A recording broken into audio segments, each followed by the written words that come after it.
Welcome sa Dries TV. Kung interesado ka sa ganitong news, huwag kalimutang isubscribe ang ating YouTube channel. Maraming salamat! Welcome back again sa ating YouTube channel mga kakimpaw, and sa update natin ito ang pag-uusapan natin ay tungkol sa mga importanteng ganap kina Kim and syempre kay Paula Avellino.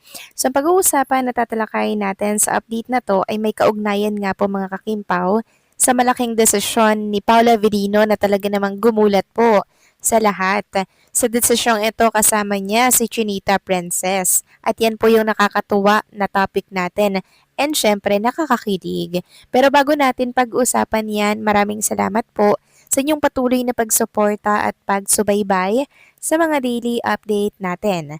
Kaya naman bilang pasasalamat, narito po ang isang napili kong komento patungkol ito sa naging previous update. Wala ito kay Ginang Norma Dayag. Sabi niya, "Good AM Durs TV, good AM din sa lahat ng seniors. All throughout the world, especially to Norma Cole, Annalyn Hicap, Helen Santos, a very good and pleasure Wednesday morning to all. Yes, just pray lang tayo for them both for their safetyness and guidance, especially to Kimi. Dres TV recorded by yung Showtime. Sa August 4 kasi very blooming si Kimi. Dres TV sabi ni Gandara, inihatid daw ni Paolo si Kimi sa Showtime. What is true, Dres? God bless us all, especially to KP. And so with you, Dres, and family, love na love ko ang KP. Maraming salamat po sa inyo komento, Ginang Norma Dayag. Yung tungkol po sa paghatid ni Paolo kay Chinita Princess sa It's Showtime, hindi naman po malabong mangyari po talaga yon, di ba? Knowing Paula Avellino, napaka-caring and concerned po yan kay Chinita Princess, di ba? Kaya hindi imposibleng lagi niyang inihahatid si Chinita Princess sa studio po ng It's Showtime para lamang po masigurado yung safety ng isang Chinita Princess, mga kakimpaw. Kayo din, di ba? Pag love niyo ang isang tao or pag love tayo ng isang tao, inihahatid tayo sa pupuntahan natin para lamang po ma-sure na ligtas tayo nakarating sa studio. 'Di ba? Ganun lang po 'yun at hindi 'yun malabong mangyari or hindi 'yun imposible. Very basic na lamang po yung paghatid-hatid na yan na siyang gawain po talaga ng mag-couple, 'di ba? Samantalang about naman po mga kakimpaw, sa pre-recorded ng It's Showtime. Every Monday po ata ay pre-recorded po ang It's Showtime, meaning hindi po yun live. So, Martes, live po. Tapos ngayon hanggang Saturday, live yan mga ka-Kimpaw, no? Kaya asahan na natin na may time talaga hindi natin mapapanood si Chinita Princess diyan kasi nga po very busy po yun at nagsushooting ng para po sa kanilang Metro Manila Film Festival. Samantalang maraming salamat no sa inyong komento, Ginang Norma Dayag. Mabuhay po kayo. So ito na nga, pag-usapan na natin ang mga balita po na nakalap natin sa update na to at unahin na nga nating pag-usapan ang tungkol nga dito mga kakimpaw sa naging hosting ni Chinita Princess kahapon. Meron kasing isang netizen dito sa X na tinawag po na worse ang pag-hosting ni Chinita Princess kabilang po ang mga kasama niya dito sa It's Showtime. Ito po ay para sa segment nilang Miss O and A. Ayan mga kakimpaw. Sabi ng isang netizen, worst combination of host. Diyos ko, ngayon pa umabsent si Bong. Sana si Brent or Ralph or Ogie na lang or G na lang ang kasama na Negi at Jong. At bakit hindi Tetay instead of Negi? Kung kailan nakakuha or nakukuha na ni Bong at Lassie at MC ang formula, doon pa umabsent ng sabay-sabay. So ayaw po niya kay Chinita Princess, no? Ang saya-saya nga po ng segment na yan lalo na't andyan si Chinita Princess mga kakimpaw. So wala talagang pag ayaw mo ang isang tao talaga, kung ano-ano na lang yung sasabihin natin, kahit okay naman po yung pag-hosting dito ni Chinita Princess. Ang mga bashers talaga, no, kahit saan, kahit kailan, talagang andyan lagi sa tabi, no? Samantalang, talakay naman natin ang tungkol dito sa naging desisyon ni Paula Avellino na kung saan sa desisyong ito, mga kakimpaw, kasama niya po si Chinita Princess in the future po, mga kakimpaw. So, in-interview kasi si Paula Avellino and ito yung plano po niya mga kakimpaw.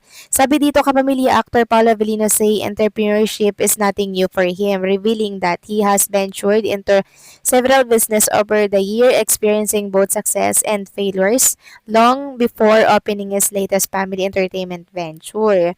Tapos, in an exclusive interview, The actor dismissed the notion that his rumored girlfriend and frequent leading lady Kim Chu inspired him to venture into business, saying he has long been involved in various entrepreneurial pursuits.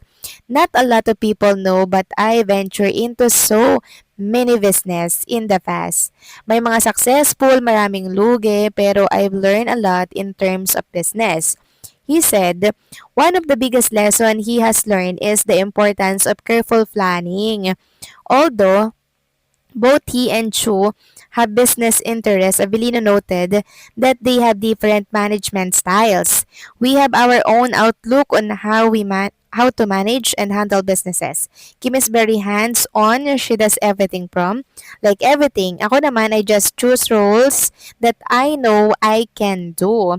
When asked whether he sees himself going to business with Chu someday, Avelino said, the positivity is certainly there. Yes, I'm sure there will be something that comes up, or there will be another opportunity where we get to venture into a business someday. Ayan mga kakimpaw, nakakatuwang marinig po na meron silang pinaplano, 'di ba, na someday ay magkakaroon po sila ng sarili nilang business na talagang join force sila dito mga kakimpaw. And doon pa lang nakita nating puspusan na po pala talaga si Kim and Paolo sa pagpaplano po ng mga magiging future po nila mga kakimpaw. And doon pa lang talagang seryoso na si Paolo and Kim sa pagpasok po sa kanilang pagpapamilya. Sabi pa dito, however, he joked that he would prepare something relatively simple. Yung magaan lang sana kasi alam nyo naman, di ba, ang hirap pag binibusiness together dahil ang daming mga kailangan, ang daming diskusyon lagi. Pero hopefully, we'll find something, or hopefully something will come up into the future. So ayun mga kangkimpaw, no, grabe po talaga yung kanilang pagpaplano ni Chinita Princess. Nakakatuwa, nakaka-happy na meron na po silang ganitong plano. Talagang wala po silang sinasayang na oras. Lahat po ay pinag-iisipan nila, pinagpaplanuhan mga kakimpaw, at yung mga naging experience nila in the past, ginagamit po nila yun ngayon. Ina-apply po nila yun mga kakimpaw para nga naman po mas maging maingat at mas maging okay po ang resulta ng kanilang papasuking business ni Chinita Princess. At doon pa lang po mga kakimpaw, masasabi nating thanks God, si Chinita Princess ay nakakita rin ng lalaking talagang iingatan at mamahalin po siya ng todo mga kakimpaw. Todo as in mga kakimpaw. Yun bang father figure, no, yun bang kahit ikaw ay mamahalin niya ng sobra, parang anak, lover, ayan, meron ka ng lover, meron ka pang tatay, meron ka pang advisor, o diba? 3 in 1 mga kakimpaw, yan ang gusto natin for Paolo Avellino and Chinita Princess. And I'm sure kayo din, masaya din kayo dito sa balita ko, diba mga kakimpaw? So kung masaya kayo, ano masasabi nyo dito, please comment down below.